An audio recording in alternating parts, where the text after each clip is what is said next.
Nous voici présents pour cette 11e vidéo. Nous allons aborder aujourd'hui le chemin de fer, le train. Vous allez me dire, c'est bien normal, nous sommes au musée Lorrain d'Espinot. Je précise, nous vous présentons des objets de notre collection qui est bien cachée. Ce sont l'évolution des trains jouets, devenus modélisme, de plus en plus pointus en finesse du détaillage, du fonctionnement, au fur et à mesure du temps. Au début, ce sont des trains en bois.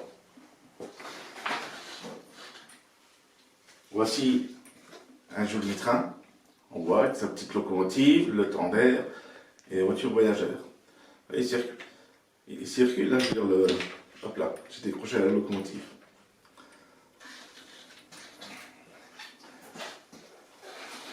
Hop.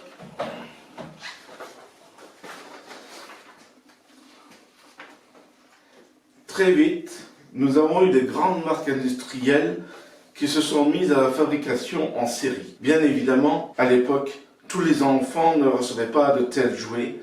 La très grande démocratisation est apparue avec Märklin en Allemagne et Jouef en France. Nous avons ici un magnifique coffret Jep. C'est une grande marque française de trains jouets. Elle fut fondée en 1920 par la Société industrielle de ferblanterie, existante depuis 1909, sous le nom de Jouets de Paris. En 1929, le sigle devient J majuscule, E minuscule, P majuscule. D'abord, la réalisation des modèles se fait à l'échelle du 1/43e, à l'échelle 0, puis à partir de 1949, la firme fabriqua également à l'échelle H0, l'échelle très proche. 00 fut produite à partir de 1925. Au milieu des années 60, la production s'arrêtait et en 1969, c'est la disparition de la marque. Cette firme ne fabriqua pas que des trains, mais également des voitures, des bateaux, des poupées et bien entendu de nombreux accessoires, gares, maisons garde-barrières, signaux, etc. Nous allons laisser Marine vous faire la démonstration du fonctionnement de ce type de train. Il y en a deux, un purement mécanique, l'autre électrique, très moderne, avec son transformateur. Le transformateur universel, à double gamme, avec téléinverseur.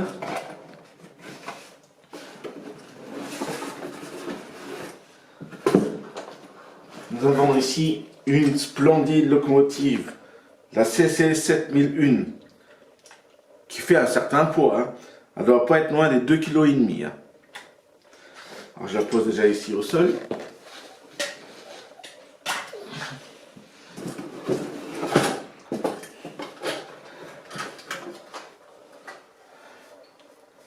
Une voiture poste. Vous voyez, c'est des jeux en tôle. Magnifique.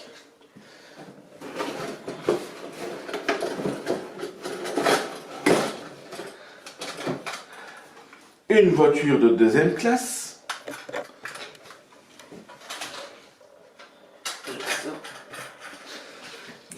Et ici, qu'est-ce que nous avons de beau encore?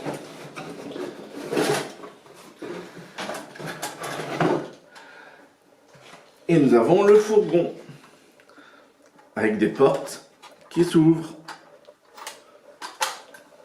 de chaque côté et à chaque extrémité. Le fourgon il est en train de transporter des sacs de colis déjà. Hop.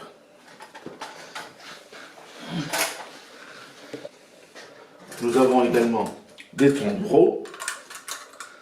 Il y en a deux. On peut même ouvrir les portes du tombereau. Voilà. De chaque côté.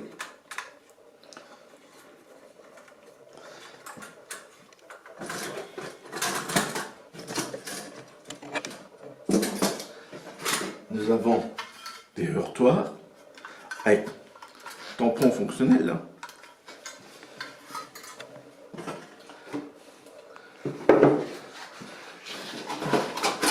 Un autre type dortoir avec la pancarte H, très intéressante.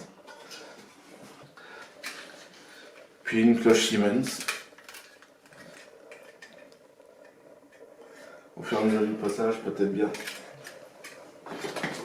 Allez, tu coupes. Alors nous voyons Marine installer le train sur la voie.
Et ici nous avons un autre coffret, le train JEP, toujours,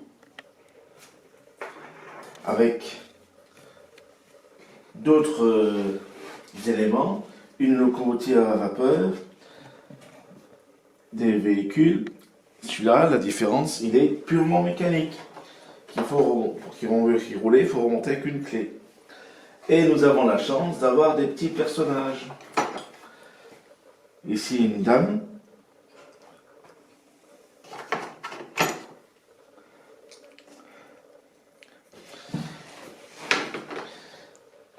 Là, un monsieur, on dirait qu'il va ensemencer quelque chose. Le chef cuisinier du buffet de la gare, ou le chauffeur, avec un grand chapeau, et notre chef de gare. Alors nous allons laisser Marine le mettre en place.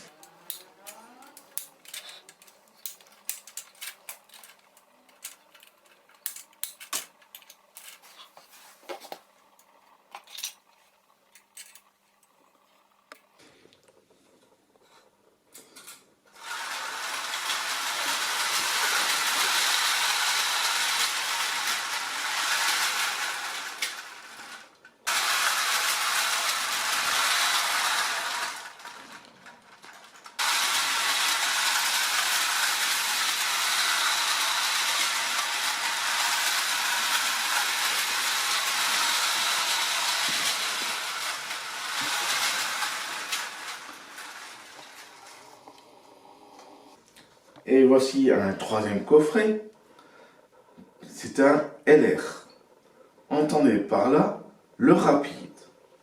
C'est une marque créée par Louis Rossi vers 1927 et disparue en 1956.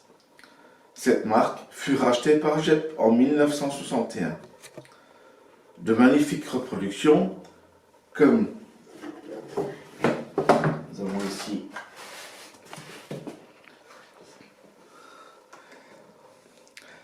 cette locomotive à vapeur,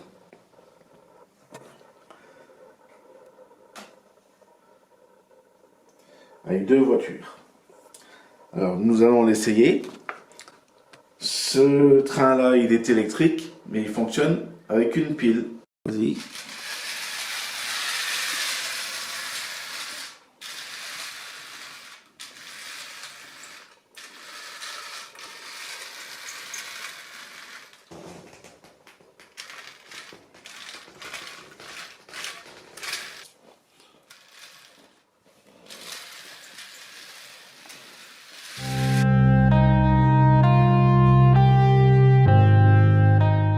Et nous avons ici une reproduction d'une gare réalisée par Hornby. Elle est entièrement démontable. Également ici un tunnel Hornby entièrement démontable. Voilà. Très bien. Et ici nous avons un passage à niveau Hornby électromécanique.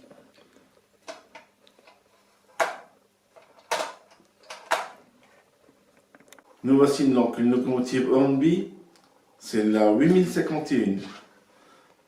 Malheureusement, je suis dans l'incapacité de pouvoir vous la faire fonctionner.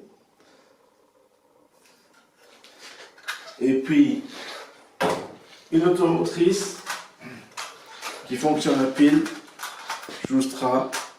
Là également, je suis dans l'impossibilité de pouvoir vous la faire fonctionner. Entièrement articulé.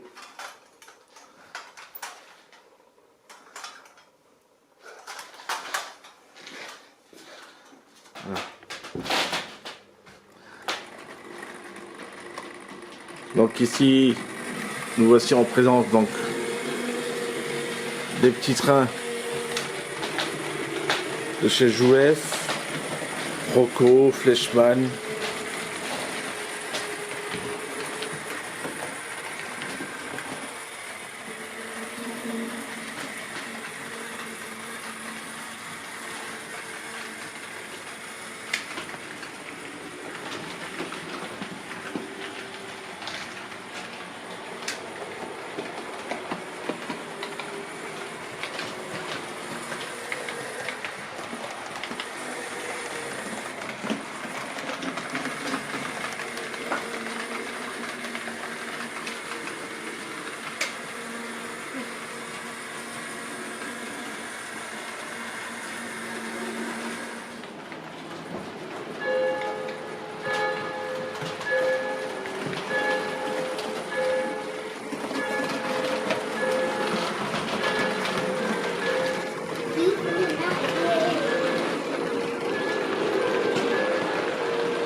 Pour les personnes d'un certain âge ou de ma génération, vous pensez que les nouvelles générations, ça y est, le train il est mort? Alors, on va vous démontrer le contraire et Marine se fera un plaisir de vous montrer son train. A tout de suite.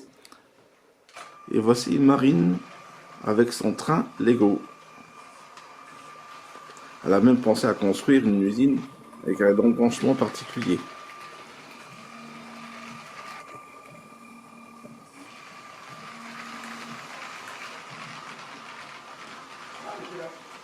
Bon, maintenant, on va aller à l'usine.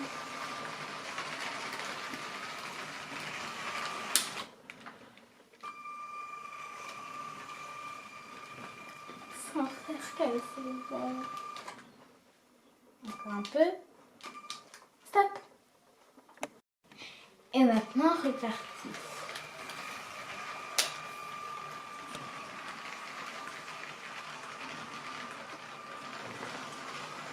Vite, maintenant. Je n'ai même pas fini.